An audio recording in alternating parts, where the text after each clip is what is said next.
Classique. Nicolas Pierron sur Radio Classique.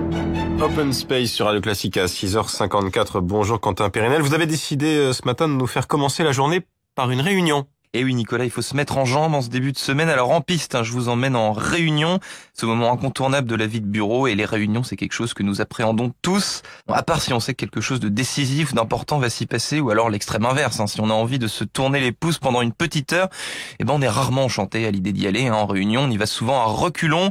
Quoi qu'il arrive, il n'y en a jamais une pareille. Il y a bien plus de 50 nuances de réunions, et très souvent, Nicolas, elles sont aussi ennuyeuses que l'affreux livre auquel je viens de faire référence. Ça vous a pas échappé? Ça, c'est votre avis. Quentin, comment savoir si une réunion va être particulièrement ennuyeuse?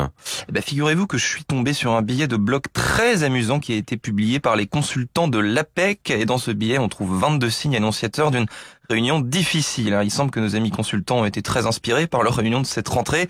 Et force est de constater qu'ils tapent dans le mille, Nicolas. Je vais pas vous citer ces 22 signes, ce serait trop long. Mais écoutez tout de même ces quelques situations cocasses. Elles sont toutes très drôles. Vous avez le grand classique, la réunion débute à peine et vous découvrez que le PowerPoint de votre manager fait 92 slides. Alors là, c'est le coup dur d'emblée. Vous savez, vous en avez au moins pour 2 heures.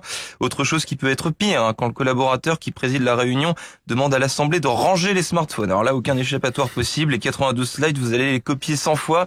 Vous avez aussi ce moment très gênant où, sans crier gare, la parole est donnée à un collaborateur dont tout le monde sait d'avance qui va répondre complètement à côté de la plaque. Et puis pour finir, celle-ci m'a beaucoup amusé parce que c'est vrai que ça arrive souvent. C'est le moment où vous réalisez que le seul objectif de cette réunion, c'est de planifier la date de la suivante.